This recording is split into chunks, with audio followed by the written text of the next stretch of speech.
Deadlift का right posture क्या है, जेफरसन कर्ल का राइट पोस्चर क्या है, खड़े होने का राइट पोस्चर क्या है, बैठने का राइट पोस्चर क्या है। राइट और रॉन्ग नहीं है, मैं जैसे चाहूँ अपनी बॉडी को वैसे मूव कर सकूँ। मेरा हर इंटरवर्टिबल डिस्क मुझसे कनेक्ट होना चाहिए, मेरा हर मसल मुझसे बात करना चाहिए। इस तरीके से आपको ट्रेन करना पड़ेगा, तभी आप अपनी लाइफ में बिना पेन के आगे बढ़ सकते हो। बट हम क्या करते हैं, मूवमेंट छोड़ देते हैं। और जो चीज़ आज मैं बता रहा हूँ, इनको मुझे वेरीफाई करने में 8 साल लगे। जो भी तक आपने थ्योरेटिकल सुना था स्पाइन के बारे में, मैं उसका एक एग्जाम्पल आपको दे देता हूँ कि स्पाइन मोबिलिटी क्या होती है। सर आप आ जाओ, आप सिर्फ फॉरवर्ड बेंड करो, आगे झुको, दैट्स इट। देखो हैमस्ट्रिंग टाइट है, नी फोल्ड हो रहे हैं, ये मैं गया, अब मैं यहाँ से नीचे नहीं जा सकता, तो बॉडी मूवमेंट कहाँ से कॉम्पनसेट करेगी, लोअर बैक से। ये देखो ऐसे, गॉट इट। जब मैं उठूंगा, मेरे हैमस्ट्रिंग टाइट हैं और वीक भी हैं, जब मैं उठूंगा तो पता है कहाँ से उठूंगा, यहाँ से। कौन से ज़्यादा इंटरवर्टिबल डिस्क काम कर रहे हैं, लंबर। ये सबसे बड़ा रीज़न है हमारे लोअर बैक पेन का, एक रीज़न। अब यहाँ पे ये मसल टाइट भी हो सकते हैं, ओवरवर्कड भी हो सकते हैं।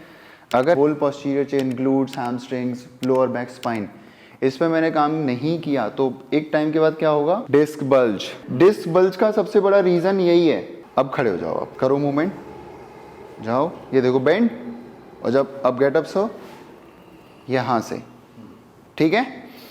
अब देखो बाकी की जो स्पाइन है ना, वो भी काफ़ी टाइट है। सर आप जेफरसन कर्ल करोगे पूरी राउंड बैक करके मेरे साथ, देखो राउंड राउंड राउंड, ऐसे करो, जाओ नीचे धीरे। अब एक ये स्पाइन है और मेरी स्पाइन देखो, ठीक है, करते रहो, सब मेरे साथ करते रहो, तभी इनको डिफरेंस पता चलेगा। ये देखो, देख रहे हो, एक एक इंटरवर्टिबल डिस्क ऐसे मूव कर रहा है। मेरे इस केस में मेरा हर स्पाइन का डिस्क इक्वली काम कर रहा है, बट सर के केस में क्या हो रहा है, दिस। तो जो काम मेरे इन सभी इंटरवर्टिबल डिस्क को मिलके करना चाहिए, वहां पे क्या काम कर रहा है, ओवरलोड क्या हो रहा है, लंबर। अब देखो ये सिर्फ फॉरवर्ड बेंडिंग है। अगर जेफरसन कर्ल का मेरा वीडियो देखा हो तो उसमें मैंने सिर्फ यही बोला है कि जेफरसन कर्ल पे काम नहीं करना है, स्पाइन की होल मोबिलिटी पे काम करना है।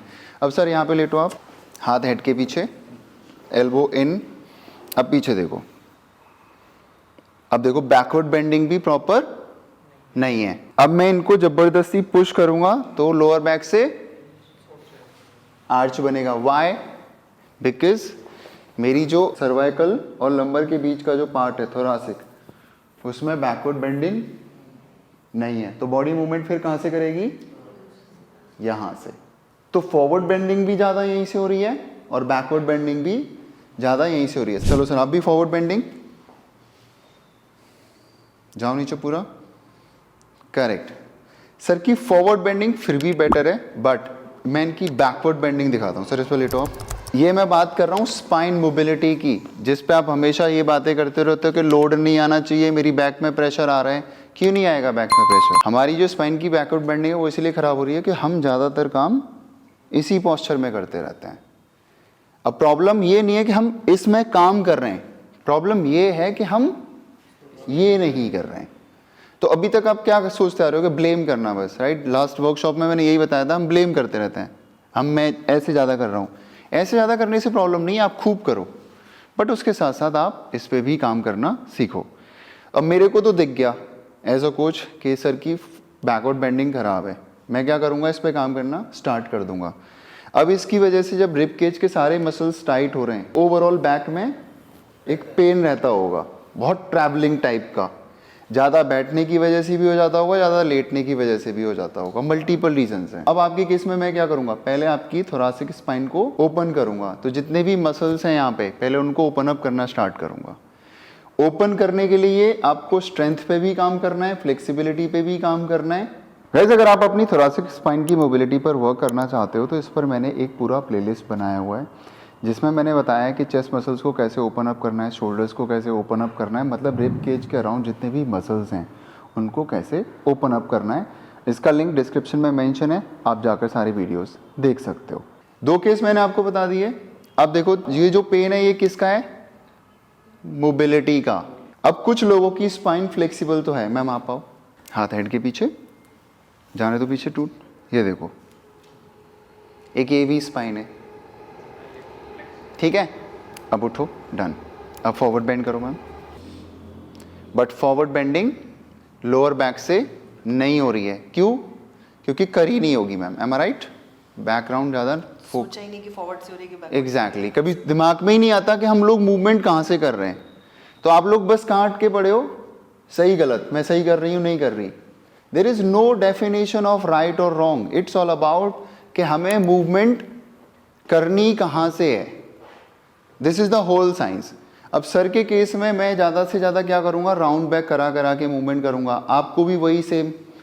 सर के केस में स्ट्रेंथ है, मैम के केस में क्या है, स्ट्रेंथ नहीं है और ना ही फॉरवर्ड बेंडिंग अच्छी है। गलती से अगर ये कोई भी सामान नीचे से उठाएंगे तो बैक पुल होगी। बैक जिस दिन पुल हो गई उस दिन ये श्योर हो जाएंगे राउंड बैक में ही कोई दिक्कत है, इस तरीके से वजन नहीं उठाना। बट प्रॉब्लम क्या है, ना स्ट्रेंथ है और ना मोबिलिटी। अब आपको समझ में आ गया होगा कि जो पेन है रीजन क्या है उन सबका, स्ट्रेंथ और फ्लेक्सिबिलिटी। आपकी बॉडी रेंज ऑफ मोशन तभी अलाउ नहीं करेगी या तो आपके पास उस जॉइंट में या मसल में स्ट्रेंथ नहीं है या फ्लेक्सिबिलिटी नहीं है। मान लो कि मैं नीचे झुक रहा हूं, मेरे हैमस्ट्रिंग फ्लेक्सिबल नहीं है, तो बॉडी मूवमेंट को कहां से कॉम्पनसेट कर रही है, लोअर बैक से। अब प्रॉब्लम हमें मोबिलिटी ना होने की वजह से भी हो सकती है, स्ट्रेंथ ना होने की वजह से भी हो सकती है। मैं झुक तो गया नीचे, मोबिलिटी तो है, बट कभी स्ट्रेंथ पे काम नहीं किया इन मसल्स की, होल पोस्टीरियर चेन की, तब भी हमारे स्पाइन में प्रॉब्लम हो सकती है, लोअर बैक में इश्यू अराइज हो सकता है, हैमस्ट्रिंग पुल हो सकता है। वहीं पे अगर ये टाइट है और मैं ज़्यादा नीचे चला गया या मैंने कोई भी एक्सप्लोसिव मूवमेंट कर दी, तब भी मुझे इंजरी के चांस हैं। तो एट द एंड ना करना क्या पड़ेगा, क्या ये सब कुछ किसी मेडिसिन, सर्जरी या एक एक्सरसाइज से पॉसिबल हो सकता है? बस इसीलिए ये सारे स्पाइनल इश्यूज अराइज हो रहे हैं। हमें पता ही नहीं है कि किसको कहाँ से मूवमेंट ऐड करनी है। हम डेडलिफ्ट का राइट पोस्चर क्या है, जेफरसन कर्ल का राइट पोस्चर क्या है, खड़े होने का राइट पोस्चर क्या है, बैठने का राइट पोस्चर क्या है, राइट और रॉन्ग नहीं है। मैं जैसे चाहूँ अपनी बॉडी को वैसे मूव कर सकूँ, मेरा हर इंटरवर्टिबल डिस्क मुझसे कनेक्ट होना चाहिए, मेरा हर मसल मुझसे बात करना चाहिए। इस तरीके से आपको ट्रेन करना पड़ेगा, तभी आप अपनी लाइफ में बिना पेन के आगे बढ़ सकते हो। बट हम क्या करते हैं, मूवमेंट छोड़ देते हैं। बताओ मूवमेंट छोड़ना ऑप्शन है यहाँ पे? आप बताओ, अभी तक यही सुनते आ रहे हो यहाँ पे, ये मूवमेंट नहीं करनी, ये नहीं करना, ये छोड़ दो, वो छोड़ दो। नहीं, नॉट एट ऑल। ये मूवमेंट से ही बेहतर होगा। उनको एक्सपीरियंस करने के बाद आप सब पे अप्लाई करने में 8 साल लगे हैं। मैं भी ऑलमोस्ट 8 ईयर्स यही अटका रहा कि क्या मैं डालूं, क्या मैं नहीं डालूं, क्या सही है, क्या गलत है। बट पिछले 4 ईयर से मैं इस स्टडी पे पूरी तरीके से श्योर हूँ। मुझे इस इंडस्ट्री में ऑलमोस्ट 13 ईयर्स हो चुके हैं, बट 8 साल तक सिर्फ मैं यही देखता रहा, ये सही है, ये गलत है, क्योंकि मेरे को जिसने जैसा एडवाइस दिया मैंने उसको अप्लाई किया, खुद पे अप्लाई किया पहले। उससे मुझे प्रोज एंड कॉन समझ में आए, उससे मुझे मूवमेंट्स के बारे में और अच्छे से पता चला। पिछले 4 ईयर से जब जाके मैं ये काम कर पा रहा हूँ। Got it? अब आपको समझ में आ गया? ठीक है, डन। गाइस, अभी मैंने जितने भी वर्कशॉप्स किए थे उसके वीडियोस मैंने मेंबर्स ओनली में अपलोड कर दिए हैं। अगर आपको मूवमेंट्स के बारे में समझना है, प्रॉब्लम्स के बारे में समझना है, उसके सॉल्यूशन के बारे में समझना है, तो आप ये वीडियोस जाकर देख सकते हो। और भी जो भी वर्कशॉप में आगे चलकर करूँगा उनके भी वीडियोज़ मैं मेंबर्स ओनली में अपलोड करता रहूँगा, जिससे कि आपको डेप्थ में नॉलेज मिल सके।